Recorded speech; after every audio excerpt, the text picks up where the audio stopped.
اعوذ باللہ من الشیطان الرجیم بسم اللہ الرحمن الرحیم وَكَذَلِكَ أَعْثَرْنَا عَلَيْهِمْ لِيَعْلَمُوا أَنَّ وَعْدَ اللَّهِ حَقٌّ وَأَنَّ السَّاعَةَ لَا رَيْبَ فِيهَا إِذْ يَتَنَازَعُونَ بَيْنَهُمْ أَمْرَهُمْ فَقَالُوا ابْنُوا عَلَيْهِمْ بُنْيَانًا رَبُّهُمْ أَعْلَمُ بِهِمْ قال الذين غلبوا على أمرهم لنتخذن عليهم مسجدا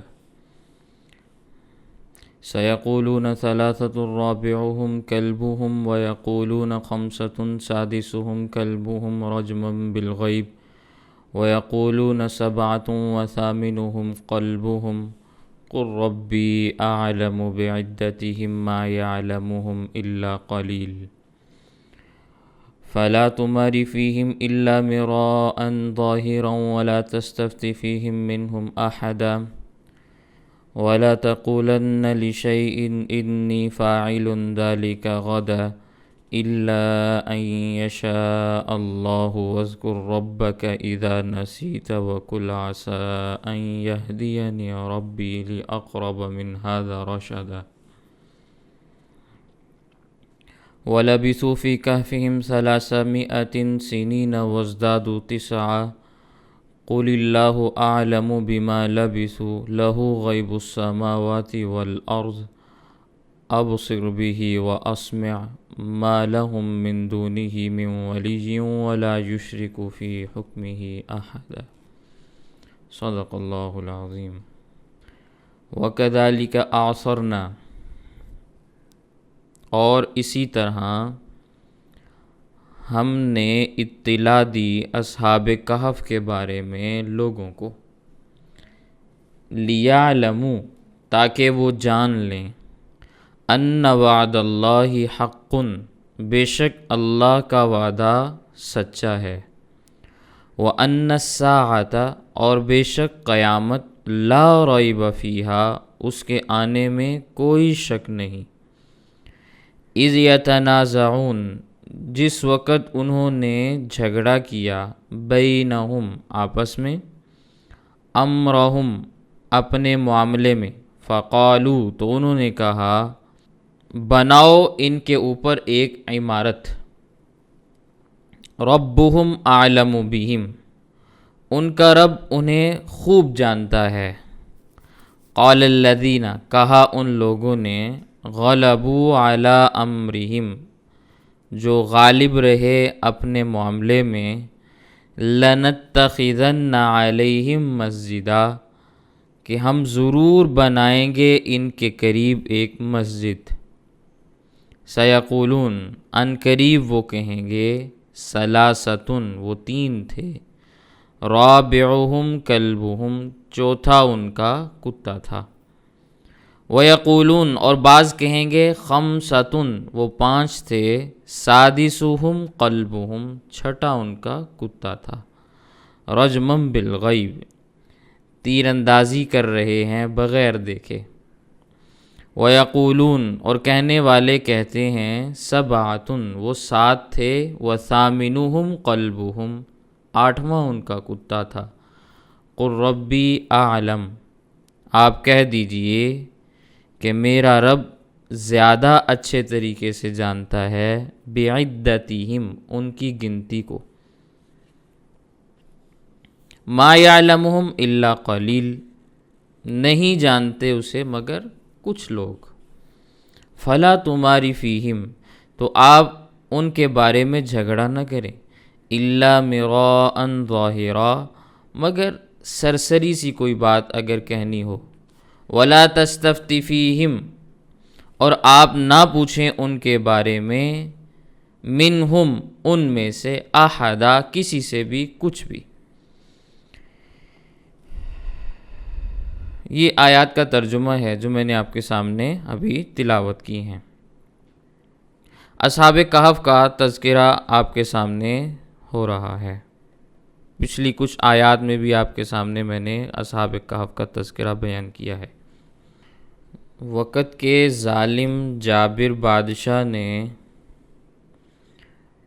اپنی قوم کے چند نوجوانوں کو دین سے پھرنے کے لیے دھمکیاں دیں اور ان کے صحیح عقیدے اور نظریے کو بدلنے کی کوشش کی تو وہ افراد علاقے چھوڑ کر غار میں چلے گئے۔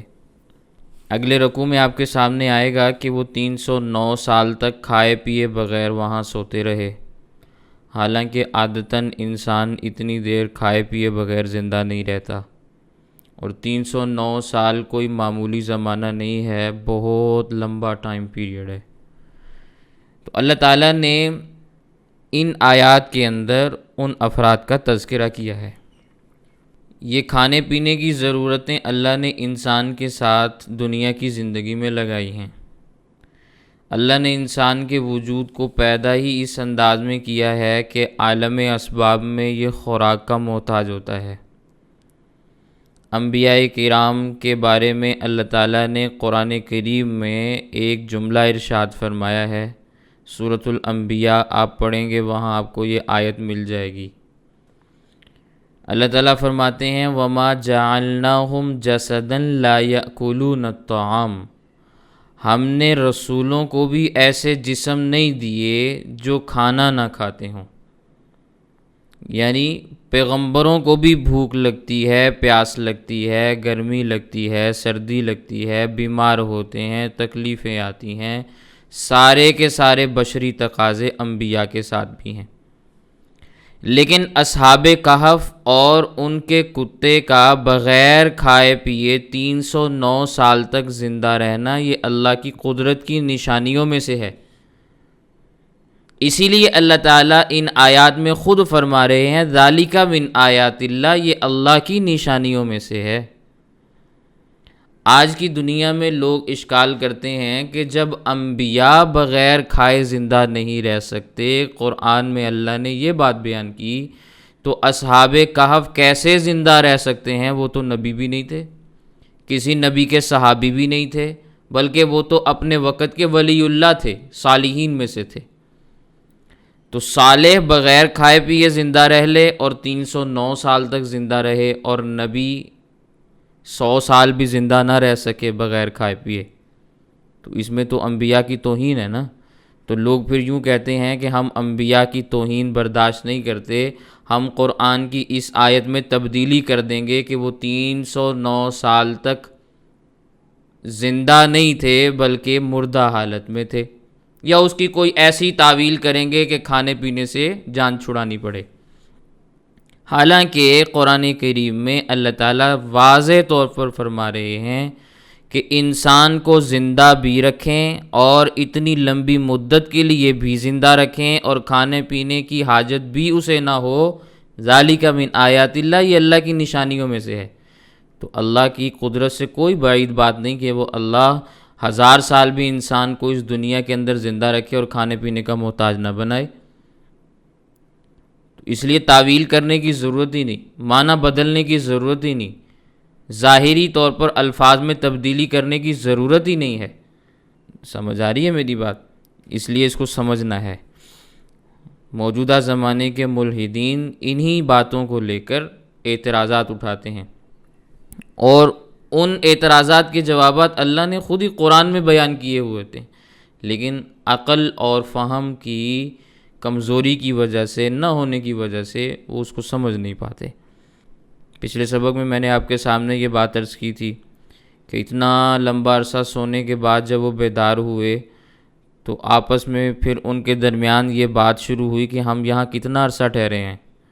تو بعضوں نے کہا 1 دن ٹھہرے ہیں، بعضوں نے کہا دن کا کچھ حصہ ٹھہرے ہیں۔ پھر کہنے لگے یہ فضول قسم کی بحث ہے، چھوڑو اس بحث کو، ہمیں کیا لینا دینا۔ اپنے ایک آدمی کو بازار بھیجو جو صاف ستھرا کھانا لے کر آئے، بڑی احتیاط کے ساتھ آئے، بڑی احتیاط کے ساتھ جائے، اور ہمارے متعلق کسی کو کچھ نہ بتائے، کیونکہ اگر کسی کو کچھ پتہ چل گیا تو وہ ہمیں پتھر مار مار کے ختم کر دیں گے یا کافر بنا دیں گے۔ تو ان نوجوانوں میں ایک نوجوان تھا جس کا نام ہے یملیخا، اسرائیلی روایات میں ان کے نام لکھے ہوئے ہیں۔ وہ ہلکے پھلکے جسم کے مالک تھے، پھرتیلے نوجوان تھے۔ وہ گئے بازار کی جانب، جب روٹی سالن لے لیا، پیسے دیے تو دکاندار نے کہا بھئی یہ تو سکہ نہیں چلتا، انہوں نے اور نکال کر دیے، وہ بھی نہیں چلتے، اور نکال کر دیے، دکاندار نے کہا یہ بھی نہیں چلتے، کیونکہ اس زمانے میں نیا سکہ رائج ہو چکا تھا۔ اس نے دکاندار نے سکہ دکھایا کہ بھئی اب تو یہ سکہ چلتا ہے، یہ تمہارے پاس ہے؟ انہوں نے کہا یہ تو نہیں ہے۔ دکاندار کچھ پچھلے زمانوں سے واقف تھا، اس نے سکے کو غور سے دیکھا تو وہ اس نتیجے پر پہنچا یہ تو پچھلے زمانوں کا سکہ اس کے پاس موجود ہے۔ پھر اس نے یہ بات بھی سنی ہوئی تھی کہ 300 سال قبل یا کچھ زمانہ قبل کچھ نوجوان تھے جو ہمارے علاقے کو چھوڑ کر کسی جگہ پر چلے گئے ہیں۔ اس نے ذرا غور سے دیکھا تو اسے تھوڑا سا شک ہوا۔ پھر اس دکاندار نے بتایا کہ بھائی یہ سکہ تو 300 سال پرانا ہے۔ اب اس بندے کو تھوڑا سا اطمینان ہوا کہ 300 سال گزر گئے، تو اس کا مطلب یہ ہے کہ وہ بادشاہ بھی مر گیا ہوگا، وہ لوگ بھی سارے ختم ہو گئے ہوں گے۔ تو اس نے کہا الحمدللہ کہ ظالم بادشاہ سے ہماری جان چھوٹ گئی۔ دقیانوس جس کا نام میں نے آپ کے سامنے عرض کیا تھا، وہ بادشاہ اور اس کی عدالت سب کچھ ختم ہو گئی، لیکن دکاندار اس کے پیچھے پڑ گیا۔ پھر انہیں بتانا پڑا کہ ہم وہ نوجوان ہیں جو اس وقت فرار ہوئے تھے اور غار میں چھپے ہوئے ہیں۔ چنانچہ اس دوران کافی لوگ جمع ہو گئے اور پولیس بھی آ گئی، تو یہ سارے کے سارے افراد اس یملیخا کے ساتھ غار کی طرف چلنے لگے۔ روٹی اور سالن بھی ہاتھ میں پکڑا ہوا ہے اور ساری کی ساری فوج بھی جا رہی ہے غار کی جانب۔ اب جو غار والے تھے وہ انتظار کر رہے ہیں۔ غار کے دہانے پر آئے، دیکھا ایک بہت بڑی فوج ہماری جانب آ رہی ہے، تو سارے کے سارے ڈر گئے کہ یہ تو لوگوں کی فوج ہماری طرف آ رہی ہے، ساتھ پولیس بھی ہے، اس کا مطلب یہ ہے کہ ہم پکڑے گئے، پتہ چل گیا ان کو، یہ تو ہمیں پکڑ کر لے جائیں گے۔ اب یہ ایک طبعی خوف ہے جو ان کے قلب کے اندر وارد ہوا، اور یہ ایمان کے منافی نہیں ہے۔ طبعی طور پر کسی چیز سے ڈر جانا یہ ایمان کے منافی نہیں ہے۔ اس کا مطلب یہ نہیں ہے کہ یہ غیر اللہ سے ڈرتا ہے، اللہ سے نہیں ڈرتا۔ بسا اوقات کوئی ایذا دینے والی چیز ہوتی ہے، سانپ آ جاتا ہے سامنے، انسان اس سے ڈر جاتا ہے، تو یہ سانپ سے ڈرنا کوئی ایمان کے خلاف نہیں ہے۔ اس کی ایذا سے آپ ڈر رہے ہیں، اسے حاکم آپ نہیں سمجھ رہے۔ قرآن کریم کے اندر اس کی وضاحت اللہ تعالیٰ نے خود بیان کی ہے۔ حضرت موسیٰ علیہ السلام کا وہ قصہ آپ نے پڑھا ہوگا کہ موسیٰ علیہ السلام کو جب نبوت ملی، نبوت ملنے کے بعد ان کی نبوت کا پہلا معجزہ دیا گیا، تو رات کا وقت تھا، کوہ طور کے قریب وادی مقدس میں جس کا قرآن میں تذکرہ ہے وہ علاقہ تھا، اور اللہ تعالیٰ نے اس علاقے میں اپنے نور کی تجلی ڈالی تھی۔ تو اس وقت اللہ تعالیٰ نے موسیٰ علیہ السلام کو کیا کہا؟ اے موسیٰ ذرا اپنی لاٹھی پھینکو۔ جب انہوں نے لاٹھی پھینکی تو وہ سانپ بن کے ادھر ادھر بھاگنے لگی۔ تو موسیٰ علیہ السلام قرآن کریم میں کیا تذکر آتا ہے؟ وَلَّا مُدْبِرًا وَلَمْ يُعَقِّبْ، ایسے بھاگے کہ پیٹھ مڑ کے بھی نہ دیکھا، ایک مرتبہ بھی مڑ کے نہیں دیکھا، ذرا میں پیچھے کو دیکھ لوں کہ وہ مجھے کوئی دھوکہ تو نہیں لگ گیا، ایسے بھاگے۔ تو یہ موسیٰ علیہ السلام نے خیال کیا کہ بھی سانپ ایک موذی جانور ہے، اس سے ہمیں ڈرنا چاہیے۔ تو اللہ تعالیٰ نے موسیٰ علیہ السلام کو اس ڈرنے کے اوپر منع بھی نہیں کیا کہ ان کو ڈانٹا ہو، بھئی موسیٰ یہ کیا تم نبی ہوتے ہوئے اس سانپ سے ڈر رہے ہو؟ نہیں، اگر یہ غلط ہوتا تو اللہ تعالیٰ وقت کے پیغمبر کو ڈانٹ دیتے، لیکن یہ غلط بات نہیں ہے، یہ کوئی کفریہ نظریہ نہیں ہے، یہ کوئی کفر کی بات نہیں ہے، یہ کوئی شرک والا، کہ اس میں کوئی عنصر، کوئی پہلو نہیں پایا جاتا۔ اس لیے طبی طور پر انسان کسی چیز سے ڈر جائے تو پریشان ہونے والی بات نہیں کہ بھائی ہمارا ایمان بڑا کمزور ہے، ہم ڈر جاتے ہیں۔ ظالم بادشاہ سے بھی لوگ ڈر جاتے ہیں، ظالم لوگوں سے بھی لوگ ڈر جاتے ہیں، تو یہ ڈرنا اس وجہ سے ہے کہ ان کی ایذا ہم پتہ نہیں برداشت کر سکیں گے کہ نہیں کر سکیں گے۔ موذی جانوروں سے بھی لوگ ڈر جاتے ہیں، تو یہ ڈرنا ایمان کے منافی نہیں ہے۔ تو اصحاب کہف لوگوں کو دیکھ کر ڈر گئے کہ بھئی اب تو ہم گرفتار ہو جائیں گے۔ تو یملیخا جب اپنے ان لوگوں کے ساتھ غار کی طرف جا رہے تھے تو انہوں نے جا کر جب قریب پہنچے تو انہوں نے کہا بھی آپ ذرا ٹھہر جائیں، میں اپنے ساتھیوں کو اطلاع کرتا ہوں کہ دقیانوس کا زمانہ ختم ہو گیا ہے، ہم یہاں 300 سال سے پڑے ہوئے تھے، یہ لوگ اب ہماری ملاقات کے لیے آئے ہیں، ہمیں نقصان پہنچانے کے لیے نہیں آئے، تمہارے دیدار کے لیے آ رہے ہیں، خطرے والی بات نہیں، یہ لوگ عقیدت کے ساتھ تم سے ملنے کے لیے آ رہے ہیں۔ پھر آگے تفاسیر کے اندر مختلف قسم کی روایات آتی ہیں کہ اصحاب کہف کا پھر کیا بنا۔ اکثر تو یہ کہتے ہیں کہ بھی وہ فوت ہو گئے تھے، لیکن حضرت مجدد الف ثانی نور اللہ مرقدہ نے اپنے مکتوبات میں اپنا ایک کشف بیان کیا ہے۔ کشف کو سمجھتے ہیں آپ؟ کشف اور کرامات یہ اولیاء اللہ کے ساتھ جڑی ہوئی ہوتی ہیں، یعنی اولیاء اللہ سے ان کا صدور ہو جاتا ہے، کوئی ضروری نہیں ہے لیکن ہو جاتا ہے۔ کشف کہتے ہیں پردوں کا ہٹ جانا، کسی چیز کو اپنے سامنے دیکھ لینا۔ اللہ تعالیٰ اپنے مقربین کے ساتھ بسا اوقات یہ معاملہ فرماتے ہیں کہ پردے ہٹا دیتے ہیں، وہ چیزیں دیکھ لیتے ہیں۔ تو حضرت مجدد الف ثانی رحمہ اللہ کے مکتوبات آج بھی پڑھنے والے ہیں، انہیں آپ پڑھیں گے آپ کو اندازہ ہوگا، اور ساری دنیا پڑھتی ہے، لیکن بدقسمتی ہے ہماری کہ ہندوستان میں ہوتے ہوئے ہم ان کی کتاب نہیں پڑھتے۔ اعتراضات ہم بے شمار کر لیں گے اور ادھر ادھر کی باتیں سن کر ہم ان کے خلاف بھی بہت کچھ بول لیں گے، لیکن ان کو پڑھیں گے نہیں، یہ ہمارا نقصان ہے۔ ہمارے ہندوستان میں اللہ تعالیٰ نے ہیرے پیدا کیے ہیں، ہیرے، اور ایسے ایسے ہیرے جواہرات ہمیں دیے ہیں جن کا ہمیں پتہ ہی نہیں، خبر ہی نہیں۔ دنیا ان سے استفادہ کرتی ہے، ہم نہیں کرتے، قریب ہوتے ہوئے بھی۔ اپنی چیز ہوتی ہے نا، لوگ اس کی قدر نہیں کرتے۔ تو یہ ہمارے خطے کے لوگ ہیں، اس کے علاوہ اور بھی بہت سارے افراد ہیں جو ہندوستان کی سرزمین پہ پیدا ہوئے، ہندوستان میں دفن ہو گئے، پوری دنیا ان سے استفادہ کرتی ہے، ہم ان کے نام کو بھی نہیں جانتے، اتنی جہالت ہے۔ خیر، یہ ایک لمبا تذکرہ ہے، میں پھر کسی موقع پر اس کو بیان کروں گا۔ تو حضرت مجدد الف ثانی رحمہ اللہ فرماتے ہیں کہ اللہ تعالیٰ نے ان پر دوبارہ سے نیند کو مسلط فرما دیا تھا۔ جب حضرت امام مہدی علیہ الرضوان تشریف لائیں گے تو اس زمانے میں وہ دوبارہ بیدار ہوں گے اور مہدی علیہ السلام کا ساتھ دیں گے، ان کے ساتھ تعاون کریں گے۔ یہ ان کا کشف ہے۔ اب اس پر کوئی کہے کہ قرآن کی آیت پڑھو، تو بھئی پہلے ہی میں نے عرض کر دیا یہ کشف ہے، کشف کے اوپر قرآن کی آیت نہیں ہوتی۔ کوئی کہے کہ بھی اس پر بخاری کی حدیث لے کے آؤ، تو بھئی میں نے پہلے عرض کیا کہ یہ کشف ہے، سمجھ آ گئی؟ اس کو آپ نے ماننا ہے مان لیں۔ ہم حضرت مجدد الف ثانی نور اللہ مرقدہ کو امام برحق تسلیم کرتے ہیں، ان کی خدمات، ان کے علم، ان کے تقوی، ہر چیز کا ہم اعتراف کرتے ہیں، اس لیے ہم ان کی یہ بات بھی تسلیم کر لیں گے۔ جو ان پر اعتماد نہیں کرتے ہم ان کو مجبور بھی نہیں کریں گے بھئی نہ مانو آپ بات۔ کشف اور کرامات ایسی ہی ہوتی ہیں، اگر کسی نے ماننی ہے، اس کا تعلق عقیدت کے ساتھ ہوتا ہے۔ اگر عقیدت ہوگی تو آپ تسلیم کریں گے، عقیدت نہیں ہوگی تو آپ نہیں مانیں گے۔ عقیدت نہیں ہے تو پہلے عقیدت پیدا کی جائے گی، اس کے بعد باقی چیزیں مانیں گے۔ تو اس لیے کسی کو مجبور ہم نہیں کر سکتے کہ وہ حضرت مجدد الف ثانی رحمہ اللہ کا یہ قول تسلیم کرے، نہیں ماننا تو نہ مانے۔ تو اللہ تعالیٰ فرماتے ہیں وَكَذَلِكَ أَعْثَرْنَا عَلَيْهِمْ، اسی طرح ہم نے اطلاع دی اصحاب کہف کے بارے میں لوگوں کو، لِيَعْلَمُوا، تاکہ وہ جان لیں، أَنَّ وعد اللہ حق، بے شک اللہ کا وعدہ سچا ہے، وَأَنَّ السَّاعَةَ لَا رَيْبَ فِيهَا، اور بے شک قیامت کے آنے میں کوئی شک نہیں ہے۔ تفاسیر میں لکھا ہے کہ اس زمانے میں اس علاقے میں قیامت کا مسئلہ بڑے زوروں پر تھا۔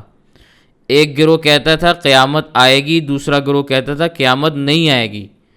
تو جو لوگ قیامت کے قائل تھے ان کی تائید اس واقعے سے ہوئی کہ دیکھو اللہ نے ان کو اتنے عرصے کے بعد دوبارہ جگا دیا، تو جو رب یہ کر سکتا ہے اس کے لیے دوبارہ کائنات کو زندہ کرنا کوئی مشکل کام نہیں ہے۔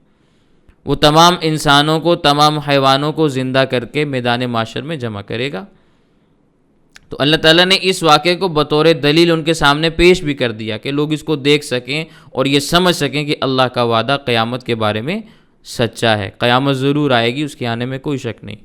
اور قیامت کا آنا عقلی طور پر بھی بہت ضروری ہے، عقلی مسئلہ ہے، اس کو سمجھنا چاہیے، کیونکہ دنیا میں ایسے مجرم ہیں جن کو ان کے جرم کی سزا دنیا میں نہیں ملتی، اور ایسے متقی نیک بزرگ پرہیزگار بھی ہوتے ہیں کہ ان کو ان کی نیکی کا صلہ بھی دنیا میں نہیں ملتا۔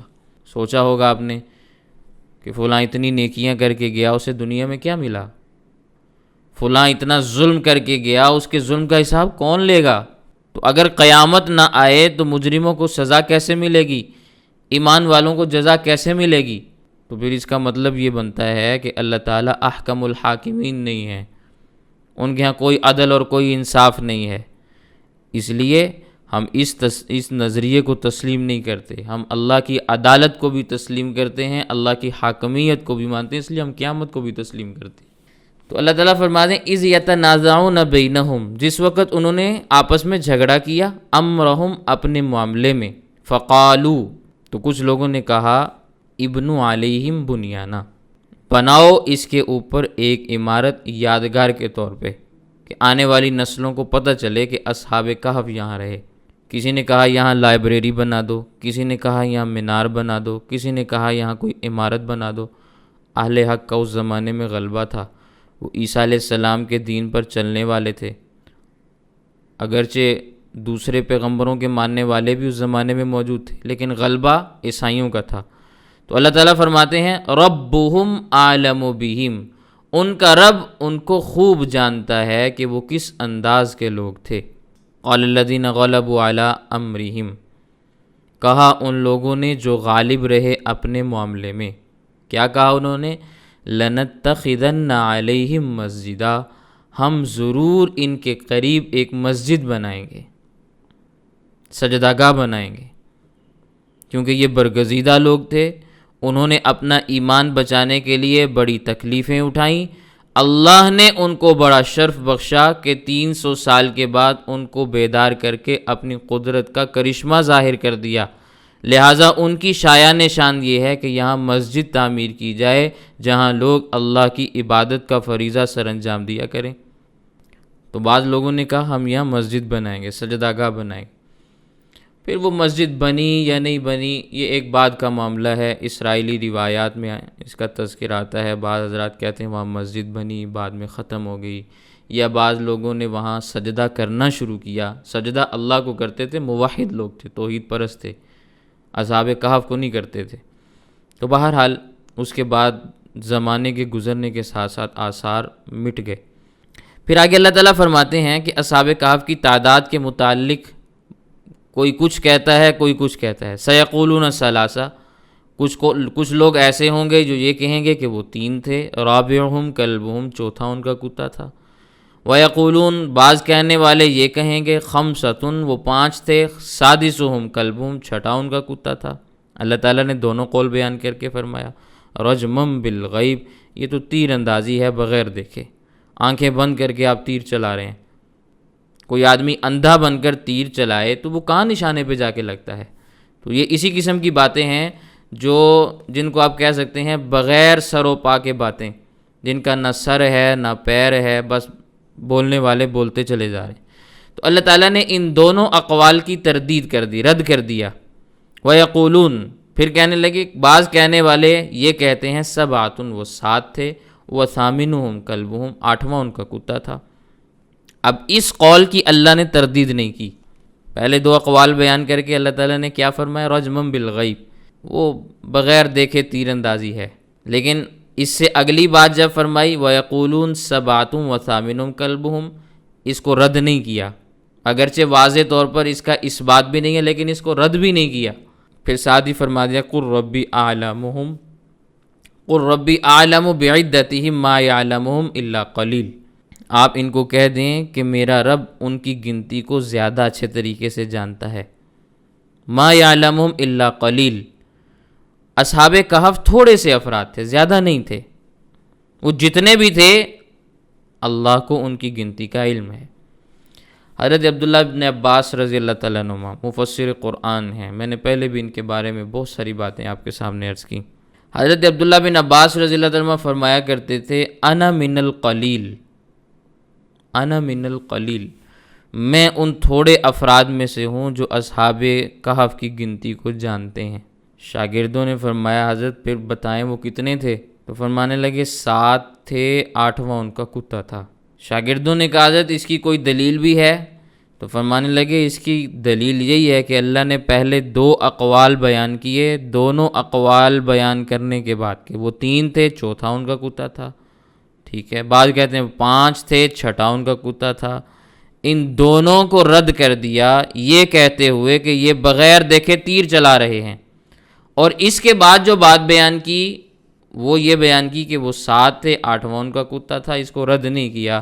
اس لیے میں یہ کہتا ہوں کہ اصحاب کہف 7 تھے اور 8واں ان کا کتا تھا۔ 6 نوجوان آپس میں دوست تھے، 7واں چرواہا تھا جو راستے میں ان کے ساتھ شریک ہوا، کتا بھی اسی کے ساتھ تھا، تو یہ 8 لوگ بن گئے۔ کتے کو بھی میں نے ان کے ساتھ شامل کیا ہے کیونکہ وہ کتا بدستور ان کے ساتھ رہا، پھر جس طرح وہ مر گئے اسی طرح کتا بھی مر گیا۔ اور یہ بات بھی میں آپ کے سامنے عرض کر چکا ہوں کہ اللہ تعالیٰ جن جانوروں کو جنت میں داخل کریں گے ان میں وہ کتا بھی شامل ہے۔ کچھ جانوروں کا تذکر آتا ہے نا حدیث پاک میں، مثال کے طور پر حضرت صالح علیہ السلام کی اونٹنی ہے، وہ جنت میں جائے گی۔ حضرت سلیمان علیہ السلام کا ہدہد ہے، وہ بھی جنت میں جائے گا۔ اور بھی کئی جانور ہوں گے، مختلف تفاسیر کے اندر ان کے تذکرے آتے ہیں۔ تو اللہ تعالیٰ اصحاب کہف کے اس کتے کو بھی بلعام بن باعور کی شکل کے اندر جنت میں داخل کریں گے، کیونکہ وہ تو بزرگی کی فہرست سے باہر نکل گیا نا، تو اللہ تعالیٰ کتے کو بزرگ بنا کر پھر جنت میں داخل فرمائیں گے۔ فلا تماری فیہم، اے مخاطب ان کے بارے میں جھگڑا نہ کرو۔ مخاطب قرآن کریم کے دنیا بھر کے افراد ہیں، جن و انس سارے کے سارے۔ اصحاب کہف کے بارے میں جھگڑا نہ کرو، بحث نہ کرو، الا مراء ظاہرا، مگر سرسری سی بات جو ہم نے قرآن میں بیان کر دی اتنی بات تم بھی کہہ سکتے ہو، بس یہی کافی ہے۔ ولا تستفت فیہم منہم احدا، اور آپ نہ پوچھیں ان کے بارے میں ان میں سے کسی ایک سے بھی، نہ یہودیوں کے پاس جا کے پوچھیں کہ اصحاب کہف کا قصہ بیان کرو، نہ عیسائیوں کے پاس جا کے پوچھیں کہ بھی ان کے بارے میں ہمیں معلومات دو، نہ ہی کسی اور کے پاس جائیں اور جا کر ان سے سوال کریں۔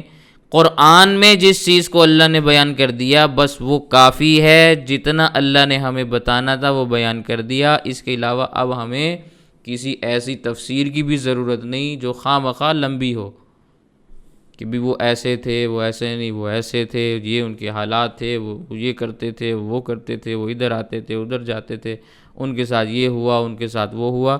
ان تفصیلات کو ہم اسی لیے بیان نہیں کرتے کہ قرآن کریم میں اللہ نے فرما دیا بس جو بات بیان کر دی اتنی کافی ہے۔ اللہ نے اپنی نشانی کو ظاہر کرنا تھا، نشانی تمہارے سامنے ظاہر ہو چکی ہے، تمہیں پتہ چل گیا ہے کہ اس نشانی کا ظہور کیسے ہوا، بس اتنی بات کافی ہے۔ اس سے سبق حاصل کرو، اصل سبق حاصل کرنا مقصود ہے، وہ تمہارے سامنے ہم نے بات بیان کر دی، اسے سبق سیکھو۔ اس کے علاوہ مزید کسی سے پوچھنے کی اور نئی نئی آراء تلاش کرنے کی، نئی نئی تحقیقات کرنے کی ضرورت نہیں ہے۔ جو ہم نے بیان کر دیا بس اس پہ یقین رکھیں۔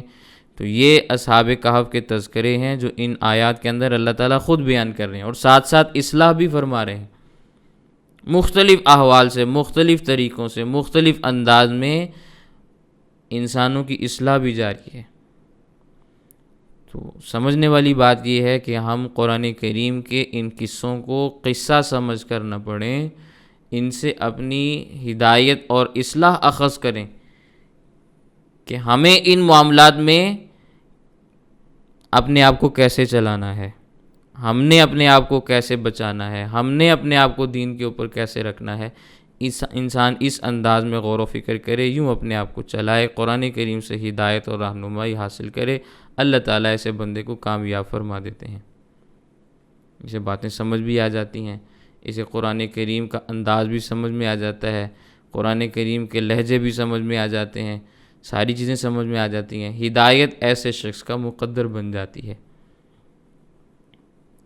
تو اللہ تعالیٰ ہمیں قرآن کریم کی تفسیر کو صحیح انداز میں سمجھنے کی، اور پھر جب سمجھ آ جائے تو اس پر عمل کرنے کی توفیق عنایت فرمائیں۔ وآخر دعوانا الحمد للہ رب العالمین۔